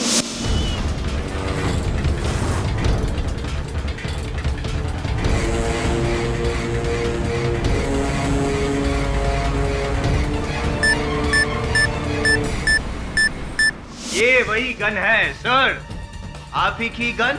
वाह, मेरे खिलाफ झूठे गवाहों की लाइन लगा के रख दी है तुमने जायसवाल साहब। अद्भुत जूली जी, अद्भुत। मतलब आपके बार में किसी की हत्या होती है, आप डीसीपी साहब के हाथ में गन देखती हैं, आप इन्हें वहां से जाते हुए देखती हैं, लेकिन ना आप पुलिस से कुछ कहती हैं ना सीआईडी से कुछ कहती हैं, और इतना समय बीत जाने के बाद अचानक इस बात का खुलासा आप अदालत में करती हैं। देर से ही सही, लेकिन अब मैं बोल तो रही हूँ ना। हाँ, बोल तो रही हैं। सोच लीजिए जरा, और भी कुछ होगा बोलने के लिए। हो सकता है आपने डीसीपी साहब को रोहित पर गोली चलाते हुए भी देखा हो। याद कर लीजिए, या बाद में याद आएगा किसी के कहने पर। अभिजीत सर इनडायरेक्टली आपको बोल रहे हैं, मतलब इनके कहने का मतलब ये है कि आपने ये झूठा गवाह यहाँ पे खड़ा किया है। What is this? रेओ जायसवाल साहब, ये चुगली तो औरतें करती है, आपको शोभा नहीं देता। योर ऑनर, मैं अपनी गन उस मीटिंग में लेके जरूर गया था, मगर ना तो मैंने वो गन बाहर निकाली और ना ही उसका इस्तेमाल किया। झूठ बोल रहे हैं आप, झूठ बोल रहे हैं आप डीसीपी सर। आपने वो गन निकाली भी, उसका इस्तेमाल भी किया, क्योंकि आप रोहित को मारने के इरादे से ही वहां पे बार में गए थे। और इस बात को साबित करेगा मेरा अगला गवाह, छोटू चाय वाला, योर ऑनर। चाय वाला? ये चाय वाला, बार वाला किसी को छोड़ा है क्या? नहीं, आपको भी नहीं छोड़ूंगा मैं सर। साहब, मैं डीसीपी साहब का बहुत पुराना खबरी रहा हूँ। उस दिन इन्होंने मुझे बुलाकर कहा कि मुझे इंस्पेक्टर रोहित से फोन पे बात करना है और ये कहना है उससे कि डीसीपी साहब को, यानी कि इनको जान से कोई मारना चाहता है, ताकि रोहित घबरा कर अपने अंडर कवर से बाहर निकले और जाके डीसीपी साहब से मिले और डीसीपी साहब उसको मार सके।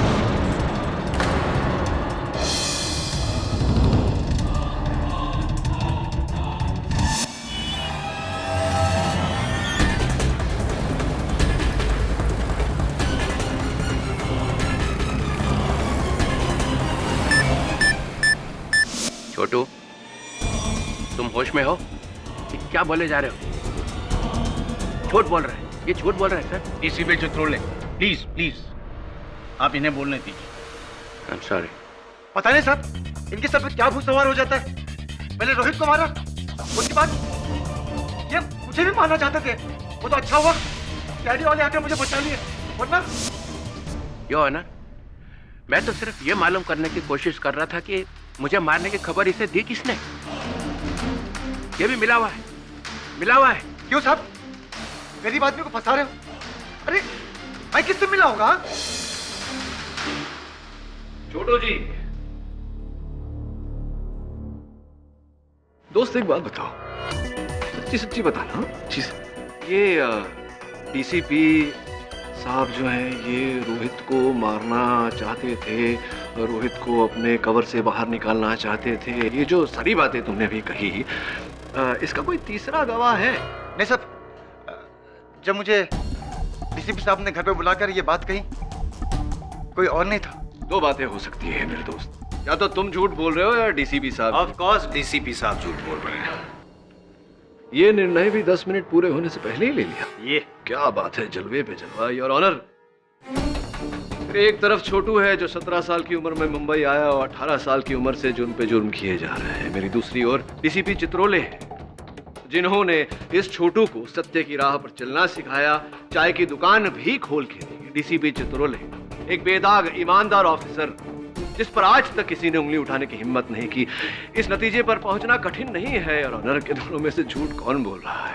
मतलब आप ये कहना चाहते हैं कि ये गवाह भी झूठा है? मतलब आप ये कहना चाहते हैं कि सीआईडी भी झूठी है? एक मिनट अभिजीत सर, फिर से एक बार आप पे आरोप लग रहा है। क्या हो क्या रहा है? जसवाल साहब, आपके होते हुए माचिस की आवश्यकता नहीं है आग लगाने के लिए। मिस्टर केडी, तुम बातों को घुमा सकते हो पर सबूतों को नहीं। योना, इंसान के एक्शन का अंदाजा उसके रिएक्शन से हो जाता है। जब डॉक्टर सालुंखे डीसीपी साहब के घर इन्हीं के खिलाफ सबूत लेके पहुंचे, ये बताने के लिए कि रोहित के शरीर पे से इनका बाल मिला है, तो इन्होंने फौरन सीआईडी को फोन क्यों नहीं किया? अगर ये बेगुनाह थे तो हम इनकी मदद करते, असली खूनी तक पहुंचते, पर नहीं। इन्हें मालूम था कि डॉक्टर सालुंखे के इनके काले कारनामे के बारे में पता चल चुका है, इसलिए इन्होंने उससे भी गिरी हुई हरकत की। डॉक्टर सालुंखे को इतनी बेदर्दी से मारा। You will have to pay for this, DCP साहब, you will have to pay for this. Abhijit, मैं ऐसा कर सकता हूँ? मैं डॉक्टर सालुंखे को मारूंगा? यस सर, आप ऐसा कर सकते हैं। सीआईडी में सबको मालूम है आपने सालुंखे साहब के साथ किस तरीके का बर्ताव किया, किस तरीके से बात की थी। इस सालुंखे की तो मैं वो हालत करूंगा कि उसके बाद जिंदगी भर आदमियों से बात करने लायक नहीं रहेगा, सिर्फ मुर्दों से बात करेगा। और सालुंखे साहब ने भी आपकी बेइज्जती करके किस तरीके से आपको जवाब दिया था।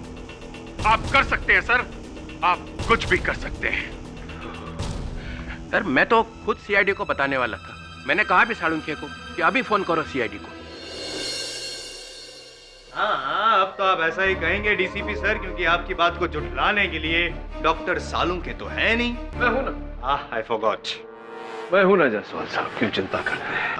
इंस्पेक्टर अभिजीत, उलझन सी है मेरे मन में। सीआईडी डीसीपी साहब के घर पहुंची, उससे पहले ही कैसे उन्हें पता चल गया कि डॉक्टर सालुंखे वहां है? डॉक्टर सालुंखे का मोबाइल डीसीपी साहब के घर में ट्रेस हो रहा था और सालुंखे साहब की गाड़ी डीसीपी सर के घर के बाहर खड़ी थी। आपने उनकी गाड़ी देखी? Of course. गाड़ी को अंदर से देखा? क्या मतलब? नहीं देखा ना आपने गाड़ी को अंदर से। देखा होता तो आपको पता चलता कि डॉक्टर सालुंखे की गाड़ी की चाबी उनकी गाड़ी में लगी हुई थी और गाड़ी रिवर्स गियर में फंसी हुई थी। पाठक साहब, केस को क्यों रिवर्स गियर में लेके जा रहे हैं? आगे बढ़ाना है ना? नहीं माना था वो गियर रिवर्स गियर में थी गाड़ी, तो इससे क्या डीसीपी साहब बच जाएंगे? इंस्पेक्टर अभिजीत, क्षमा चाहता हूँ, इन्हें सब कुछ बच्चों की तरह समझाना पड़ता है। यहाँ नहीं जायसवाल साहब, हुआ यूं कि डॉक्टर सालुंखे डीसीपी साहब के साथ बात करके इनके घर से बाहर आए, अपनी गाड़ी की चाबी निकाली, अपनी गाड़ी स्टार्ट की और गाड़ी को बाहर निकालने के लिए उन्होंने गाड़ी रिवर्स गियर में डाली। गाड़ी बाहर निकल ही रही थी जब अचानक किसी ने उन पर हमला किया। किसी ने नहीं, डीसीपी ने। तो ये भी बताइए कि डीसीपी साहब को अगर डॉक्टर सालुंखे पर हमला करना होता तो वो अपनी चार दीवारी में उन पर हमला करते, जहां और कोई देखने वाला नहीं था, कोई गवाह नहीं था। क्यों इंतजार किया इन्होंने डॉक्टर सालुंखे के बाहर जाने का और फिर जाकर डॉक्टर सालुंखे पर हमला किया ताकि पूरी दुनिया इन्हें देखे? Does it make sense at all? है ना इंस्पेक्टर अभिजीत?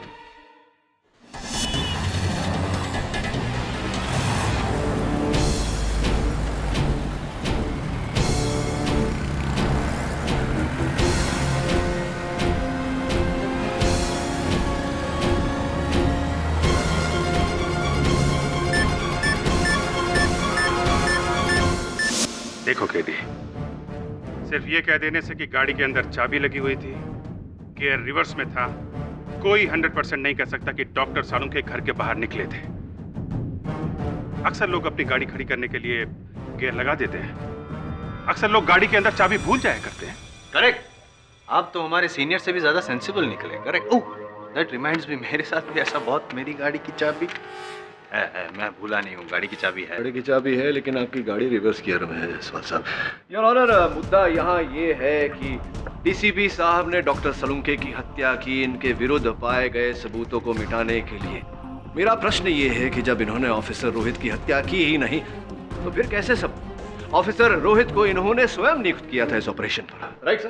प्रिसाइसली रोहित मेरा एजेंट था और वो मेरे लिए एक बहुत बड़े ड्रग माफिया गैंग का पर्दाफाश करने ही वाला था, तो उसे मारकर मैं अपने ही ऑपरेशन का सत्यानाश क्यों करूं? यही सवाल सीआईडी के जहन में चल रहा है सर, लेकिन इसका जवाब बहुत जल्द आपको मिल जाएगा।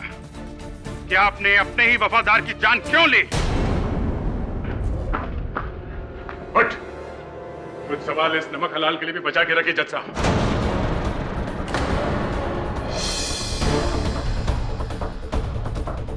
जनार्दन, तुम? सर ये तो मेरा ड्राइवर है, मेरी गाड़ी चलाता है। हाँ, और अब आपके केस की गाड़ी सीधे खाई में ले जाएगा। कौन नहीं तो यहीं पे। इंस्पेक्टर दया, प्लीज आप शांत हो जाइए। माफी चाहता हूं मिलान, मगर शांत कैसे हूं? कैसे शांत हूं मैं? डॉक्टर सालुंखे हमारे परिवार का हिस्सा थे, हम में से एक मारा गया और जिस तरह बेरहमी से उन्हें मारा गया, सर कुचल गए। अगर इस अदालत में आज इंसाफ नहीं हुआ तो मैं इसे तो दया।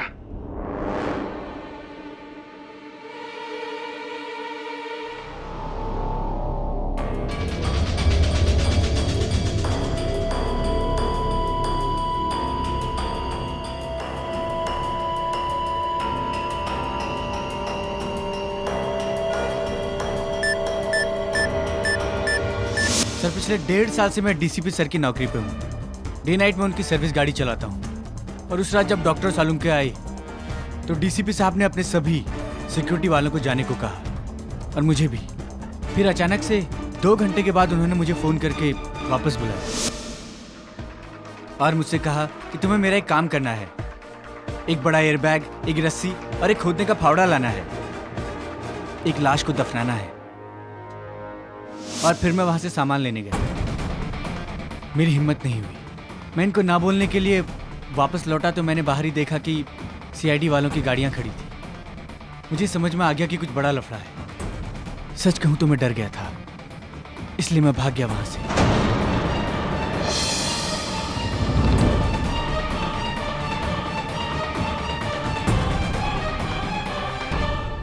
ओह, तो ये है तेरा असली रंग जनार्दन। असली रंग तो धीरे धीरे आपका सामने आ रहा है डीसीपी सर, जो गिरगिट की तरह आप बदलते रहे हैं अब तक। नहीं, वो बारगल जूली वो भी गलत, छोटू चाय वाला, ये ड्राइवर जनार्दन, सब गलत, सिर्फ आप ही सच, क्योंकि आप तो सच्चाई के पुतले हैं, सत्यवादी हैं। जायसवाल, एक बार मैं इस केस में से छूट जाऊं, फिर मिलना तो मुझे बाहर। मैं छूटने दूंगा तब देखेंगे ना आप, और तब मिलेंगे ना। याद रखिए, फिलहाल कटघरे की उस तरफ आप है और वहीं से सीधे जाएंगे आप फांसी के तख्ते तक, और वहां मैं आपको मिलने आऊंगा। बाय बाय कहने the case is over.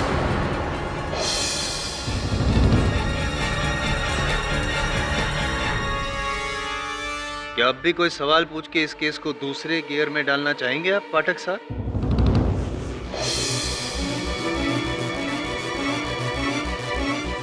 Mister Janardan, आप विटनेस बॉक्स से उतर सकते हैं।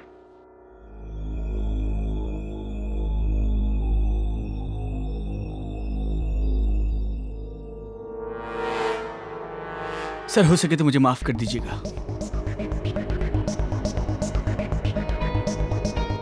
मैं जानता हूं सर कि आपने मेरे लिए बहुत कुछ किया है, लेकिन सर आपके इस पाप में मैं भागीदार नहीं बन सकता, वरना मैं अपने आप से, अपने बच्चों से कभी जिंदगी में आंखें नहीं मिला पाऊंगा। वर्दी पहनने से पहले इस वर्दी का मान रखने की शपथ ली थी मैंने, और अगर सर याद हो आपको तो ये शपथ किसी और ने नहीं, खुद आपने दिलाई थी। मैं तो नहीं भूला।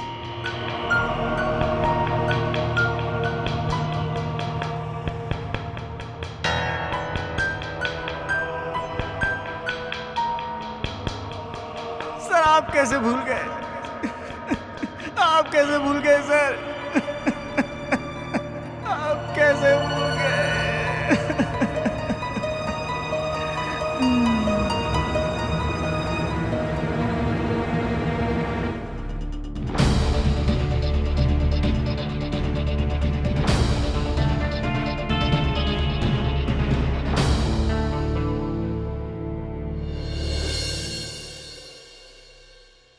योर ऑनर, प्रतिपक्ष को बिना बताए इस केस में नया गवाह पेश किया गया है।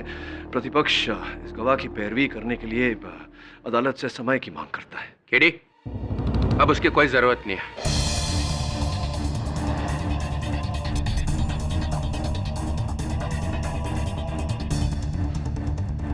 साहब, ये क्या कह रहे हैं आप? हाँ केडी, जो सच है वही कह रहा हूं।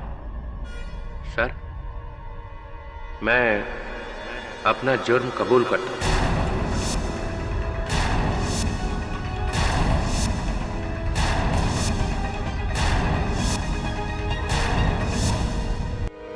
Undercover police officer Rohit Rajyadhyaksha का खून मैं नहीं किया है। और उसके बाद डॉक्टर सालुंखे जब मेरे खिलाफ सबूत लेकर आए। डीसीपी सर, ये देखिए आपका बाल मुझे लाश के ऊपर से मिला है। कहाँ से उठा के चिपका दिया ये सालुंखे? मेरा ही बाल मिला था तुम्हें? चिपकाया नहीं है सर, आपने मारा होगा उसे, इसीलिए आपका बाल मिला उस लाश के ऊपर। किसी और का नहीं हो सकता है? नहीं हो सकता है सर, मैंने डीएनए टेस्ट कर लिया, ये आपका बाल है, आपका। और मैं ये बात आपको इसलिए बताने आया हूँ ताकि आप सावधान हो जाए और अपना बचाव कर ले। तुझा डोका खराब झाला है सालुंखे। डीसीपी साहब, मैं ये बात ज्यादा देर तक छुपा करके नहीं रख सकता हूं, मैं मजबूर हूं, और मैं इसी वक्त एसीपी प्रद्युमन को ये बात बताने वाला हूं। मैं रुक नहीं सकता हूं डीसीपी साहब।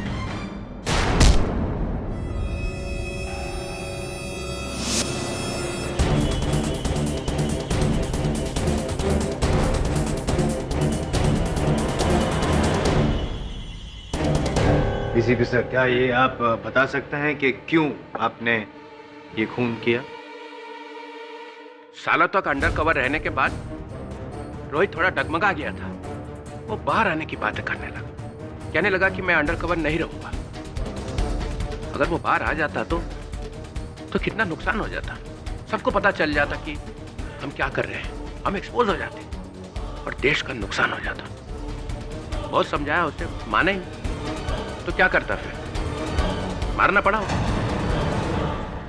मैं एक खूनी हूँ और इसके लिए आप जो सजा सुनाना चाहें सुना दी।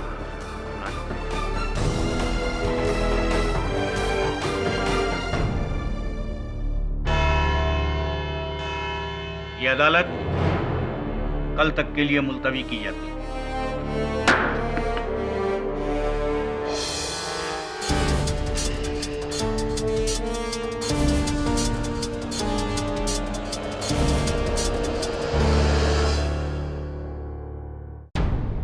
ये क्या कर दिया आपने? केडी, मुझे अब और कुछ नहीं कहना है। Thank you for your effort.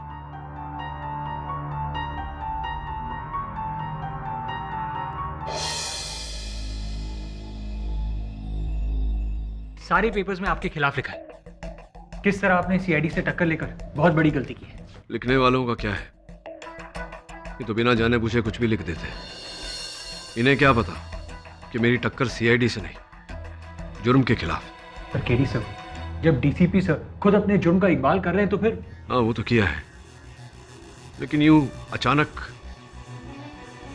क्या हो गया?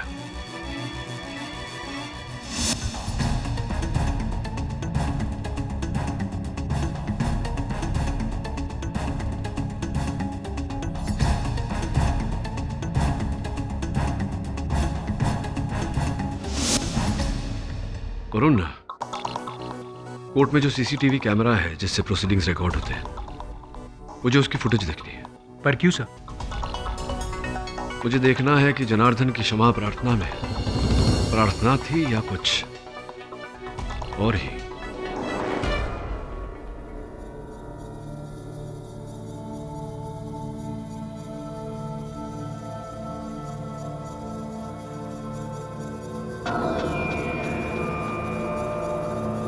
जी साहब।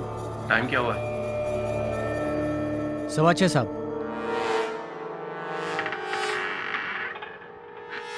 ये सब ठीक है ना? किधर? बाहर। कुछ गड़बड़ तो नहीं ना? नहीं साहब, सब ठीक है। ठीक है।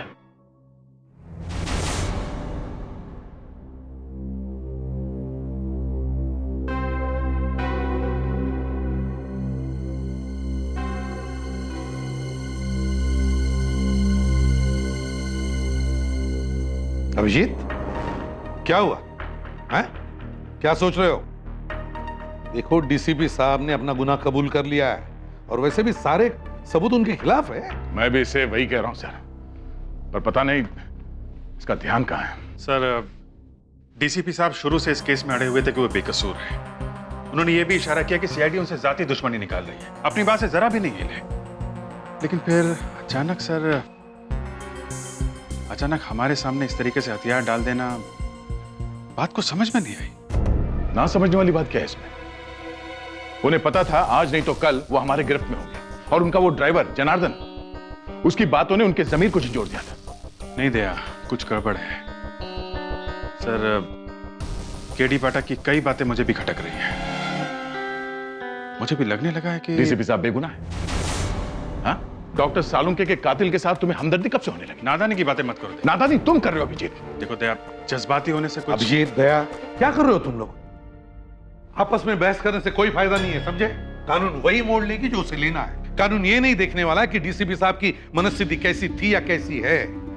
और तो डीसीपी साहब ने अपना गुनाह कबूल कर लिया है, तो कानून अपना फैसला ले लेगा, समझे? गाड़ी की सुइयां इतनी तेजी से भागे जा रहे हैं कि टाइम रोक ही नहीं रहा है। क्या टाइम हुआ है? अभी तो पूछा था आपने साहब। हाँ, पूछा था। क्या टाइम हुआ है? 7 बज गए साहब। 7 भी बज गए। कुछ हुआ तो नहीं ना? नहीं, सब ठीक है साहब। तो फिर डीसीपी साहब को फांसी के फंदे से कोई नहीं बचा सकता। हम बचा सकते हैं।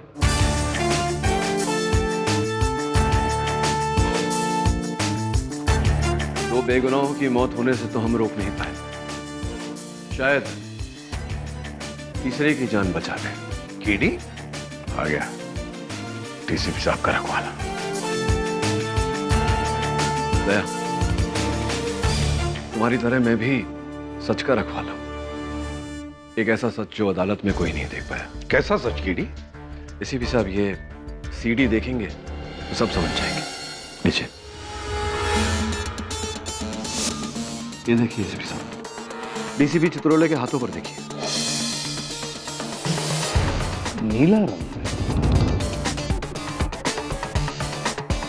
स्याही। तो फिर डीसीपी साहब तो फिर ये स्याही आई कहां से? Exactly that. थोड़ा रिवाइंड करके दिखा।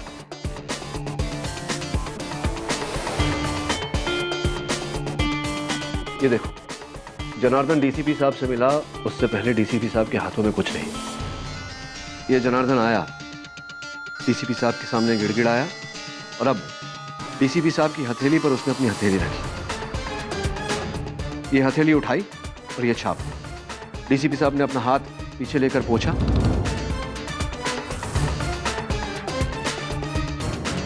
हाथ आगे आया और ये निशान। कुछ लिखा था क्या जनार्दन के हाथ पर? मुझे भी ऐसा ही लगता है सर। कैसे, मैं बताता हूं आपको। अपना हाथ रखिए।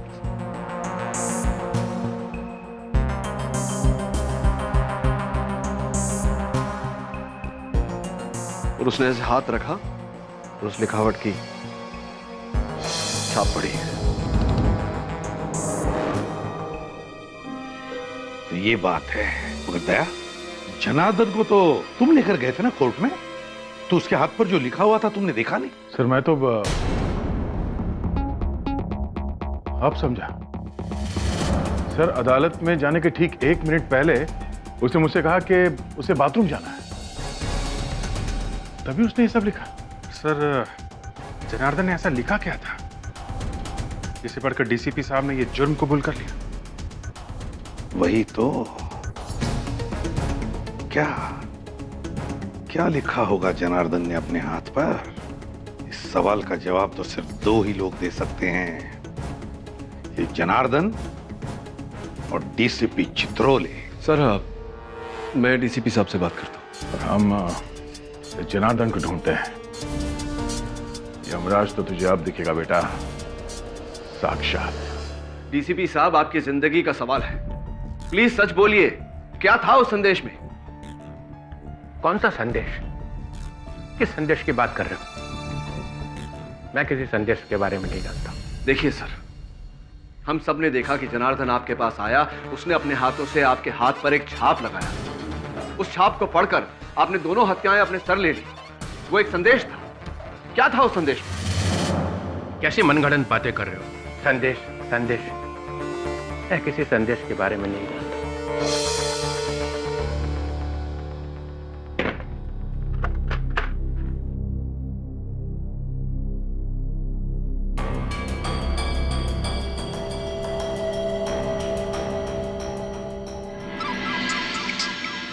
कीड़ी बोल रहा हूं। हाँ कीड़ी, हमारा शक बिल्कुल सही निकला। जनार्दन घर से फरार है। कल सवेरे केस शुरू होते ही जज अपना निर्णय सुनाने वाले हैं। मैं उन्हें अटकाने की, टालने की पूरी कोशिश करूंगा। तुम किसी भी हाल में जनार्दन को लेकर वहां पहुंचना। ठीक है, तब तक मैं जनार्दन को ढूंढ निकालता हूं। Yeah all the best. All the best to you too. Sir. हाँ, जनार्दन का कहीं नामो निशान नहीं सर, पता नहीं कहाँ गायब हो गया। पता नहीं कहाँ गायब हो गया। ठीक है, ठीक है सर। मोबाइल का चिप। माय गॉड, मोबाइल का बाकी का हिस्सा। इसका मतलब जनार्दन भागने से पहले मोबाइल तोड़ कर गया है।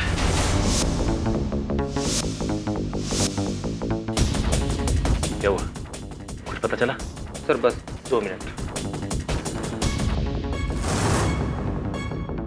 सर ये फ़ोन तो बहुत बुरी तरह से डैमेज हुआ है, लेकिन फिर भी मैं लास्ट के 5 डायल नंबर दे सकता हूँ। 10 बजने वाले, वहाँ अदालत में केस शुरू होने वाला होगा। नहीं नहीं नहीं सूरी साहब, मीटिंग कैंसिल करने की कोई जरूरत नहीं है। कोई केस थोड़ी ना है आज, सिर्फ फैसला सुनना बाकी है। बस 10 मिनट में केस खलास। 10 मिनट पाठक साहब।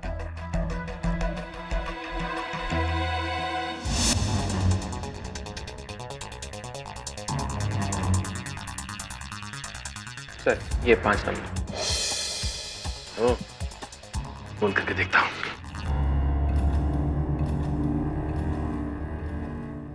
ये नंबर सेवा में नहीं है। This number is temporary disconnected. My God, ये नंबर इस समय उपलब्ध नहीं है। ये कैसे हो सकता है? ये आखिरी नंबर है। ये तो बच रहा है। क्यों फोन किया तुमने? तुमने जो कहलवाना था वो मैंने कह दिया। प्लीज मुझे और तंग मत करो। देखो, हमारा काम अभी खत्म नहीं हुआ है। लेकिन मेरा काम तो खत्म हो गया। अदालत में मैंने डीसीपी के खिलाफ जो बयान देना था वो दे दिया। अब और क्या चाहिए तुम्हें? जूली,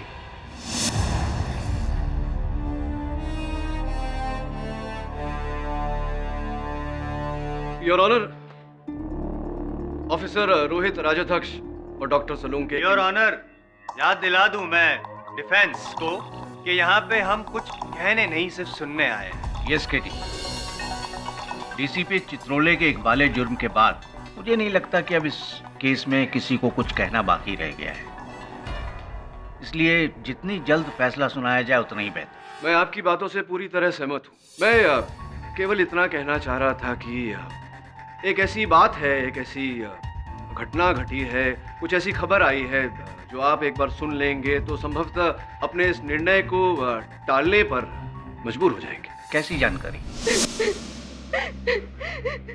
मैं मजबूर थी साहब।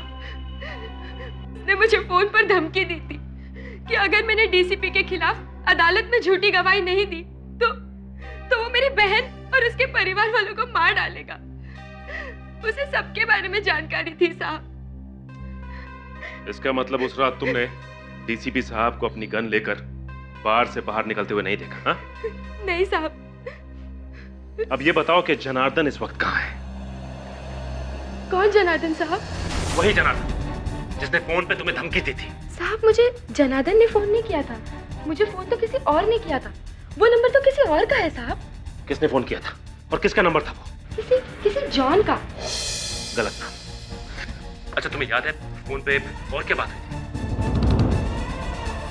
हाँ साहब, पीछे रेडियो पर पुराने भोजपुरी गाने चल रहे थे। रेडियो पे भोजपुरी गाने चल रहे थे? अरे हाँ, अभिजीत सर भी किसी भोजपुरी गाने के बारे में बात कर रहे थे, लेकिन कहाँ सुना होगा ये गाना उन्होंने?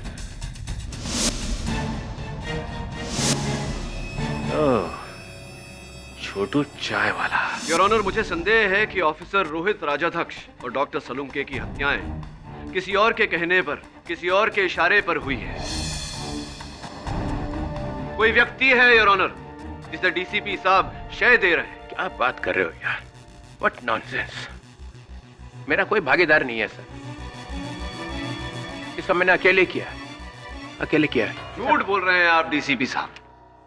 बताइए ये हत्याएं किसके कहने पर हुई है? केडी पाठक, तुम मेरे डिफेंस लॉयर हो और मेरे खिलाफ ही बोल रहे हो। अब कहेगा डिफेंस? आपने इसी अदालत में जुर्म कबूल किया है डीसीपी साहब, और दुनिया जानती है कि केडी पाठक कभी किसी अपराधी का साथ नहीं देता। एक मिनट है।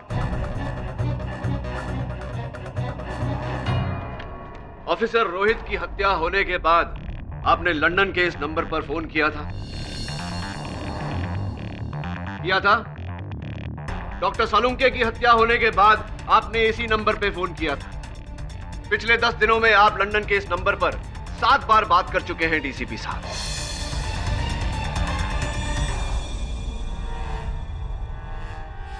ये नंबर तो मेरे भाई का नंबर है।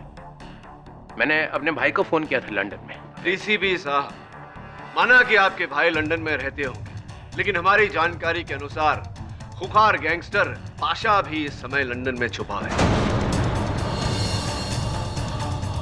कहीं ऐसा तो नहीं कि ये पाशा का नंबर हो और पाशा के कहने पर ही ये हत्याएं हुई हो? एक मिनट, एक पाशा मतलब वही नंबर 1 वांटेड गैंगस्टर जो लंदन। एग्जैक्टली। क्या जायसवाल साहब, पाठक साहब पतंग उड़ा रहे हैं और आप उसे पकड़ने भागे जा रहे हैं। करोड़ों लोग रहते हैं लंदन में, तो उन करोड़ों में से मुझे एक पाशा ही मिला फोन करने के लिए। जज साहब, आप इनकी बातों में मत आइए, आप अपना फैसला सुना दीजिए जल्दी से जल्दी। एक मिनट, आप नहीं कह सकते जज साहब को क्या करना उनको पता है। योर ऑनर, आई रिक्वेस्ट, आप फैसला मत सुनाइए। फैसला सुना देंगे तो केस खत्म हो जाएगा और शायद पाशा बच जाएंगे। Exactly your honour, exactly, well said. मैंने पाशा नहीं, अपने भाई को फोन किया था। उसके बेटे की शादी है। हम कैसे ये मान ले डीसीपी साहब कि ये नंबर आपके भाई का है और आपने अपने भाई से बात की थी? इसका कोई सबूत है आपके पास? सबूत भी तो होना चाहिए। करेक्ट, कोई सबूत है आपके पास? मिस्टर पाठक, आप अचानक डीसीपी पर इतना बड़ा आरोप लगा रहे हैं बिना किसी सबूत के। योर ऑनर, सर, अगर केडी साहब को विश्वास हो ही गया है कि मेरे अंडरवर्ल्ड से संबंध है तो उस नंबर पे फोन करके देख ही लेते हैं सर। आप मुझे अपना फोन दीजिए। फोन नहीं है मेरे पास। फोन अदालत में फोन रखना गैर कानूनी है। लेकिन मेरे पास है। मैं मानता हूँ गैर कानूनी है your honour, I am sorry, but मेरा फोन फिलहाल ऑफ है। ऑन करके हम दे सकते हैं। आई ऑब्जेक्ट योर ऑनर, अदालत में फोन का इस्तेमाल करना गैर कानूनी है। लेकिन पाठक साहब। Objection overruled. Thank you your honour.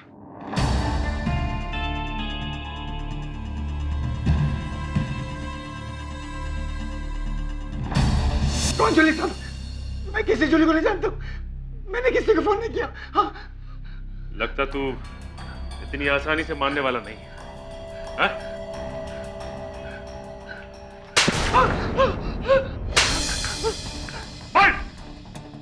बता दो सब, बता दो सब। इन सबके पीछे जनार्दन का हाथ है सब। जनार्दन? डीसीपी साहब का ड्राइवर? हाँ सब, उसी ने मुझे डीसीपी साहब को फंसाने का 20 लाख रुपए दिया था और चोरी को धमकाने का 5 लाख। सब उसी को पकड़ो सब। लेकिन वो तो फरार है। उसका कोई पता ठिकाना है तुम्हारे पास? सब, उसने मुझे शमशान जगह में बुलाया था, मार्वे के पास। हाँ, एक छोटा सा गोडाउन था। हाँ, मार के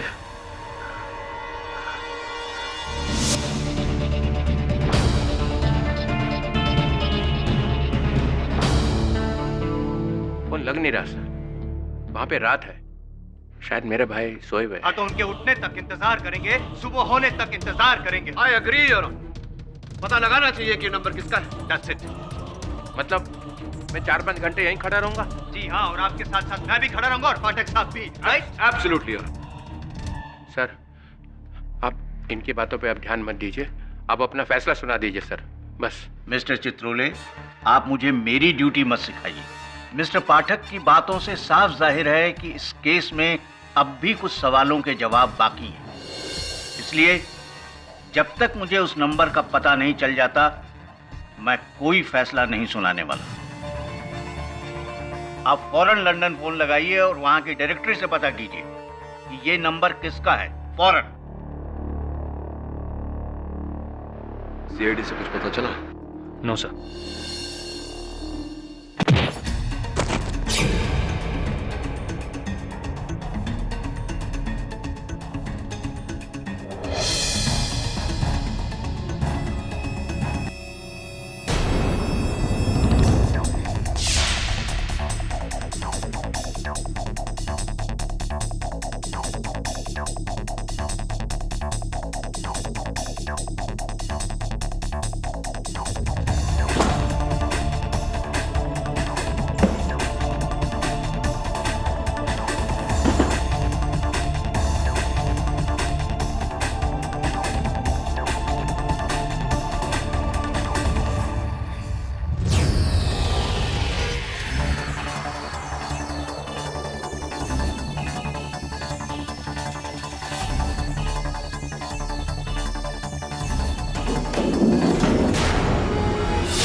प्रतिलिपि संदेश तो जनार्दन के लिखा था।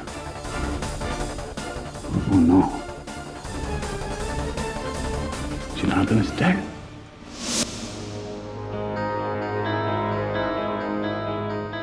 योर ऑनर, हमने लंदन की टेलीकम्युनिकेशन कंपनी के सारे रिकॉर्ड्स चेक कर लिए। ये नंबर अरुण चित्रोले का ही है, इनके छोटे भाई का।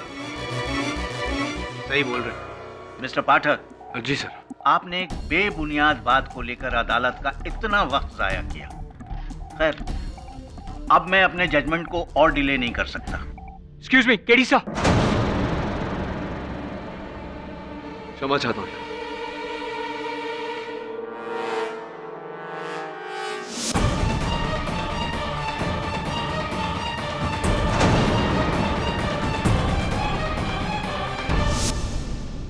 योर ऑनर, अब क्या है केडी? योर ऑनर, सीआईडी से अभी भी खबर मिली है कि इस केस के अहम गवाह डीसीपी साहब के ड्राइवर जनार्दन की हत्या हो गई है, उसकी लाश बरामद हुई। तो बैड न्यूज है, जाएंगे उसके मातम में। उससे क्या, उससे वो जनार्दन की मौत से डीसीपी साहब के केस का क्या लेना देना? योर ऑनर प्लीज आप फैसला सुनिए। क्या तुम ये कहना चाह रहे हो कि जनार्दन को मारने वाला असल कसूरवार है और डीसीपी बेगुनाह है? जी नहीं योर, मैं केवल ये कह रहा था कि क्या क्या कह रहे? जरा आप सोचिए जायसवाल साहब, आप तो इतने बुद्धिमान वकील हैं। इस केस का एक अहम गवाह जनार्दन, जिसकी गवाही से डीसीपी साहब का पूरा केस गिर गया, उसे गिरा दिया गया, उसकी हत्या कर दी गई। क्यों? क्या हत्यारा नहीं चाहता था कि जनार्दन इस षड्यंत्र के रचयिता का नाम अदालत में आकर बताए, मास्टरमाइंड का नाम अदालत में आकर बताए? क्या लगता है आप? सही है ना? ये आपका शक सही? हाँ। नहीं हो सकता है योर ऑनर। एक मिनट, क्या कंफ्यूज आप प्लीज अभी आप फैसला मत सुनाइएगा। डीसीपी साहब क्या हो रहा है? बताइए कौन है आपका साथी, बताइए। सर, आप मेरा पूरा रिकॉर्ड उठा के देख लीजिए। मैंने आज तक जो कुछ भी किया है अपने दम पे किया है, डीसीपी चित्रोले के दम पे। इसका ये मतलब नहीं कि अकेले ही आप सब कुछ करते रहे। इतना बड़ा कांड करने के लिए आपको किसी ना किसी साथीदार की जरूरत पड़ेगी और वो एग्जैक्टली मिस्टर जायसवाल कह रहे हैं। कौन? बताओ। हाँ, मैं गुजारिश करता हूँ कि जब तक डीसीपी के वो खुफिया साथी का नाम पता नहीं चलता, आप ऑर्डर नहीं देंगे। I mean it's a request. Mister Pathak, आप कहना क्या चाह रहे हैं? योर ऑनर, अब योग पक्ष बोल चुका, मैं क्या कह सकता हूँ? ठीक, मैं इस केस को 1 दिन के लिए मुलतवी कर सकता हूँ। उसके बाद डीसीपी पर अपना फैसला सुनाकर हम जनार्दन का केस जारी रखेंगे। Till then the court is adjourned.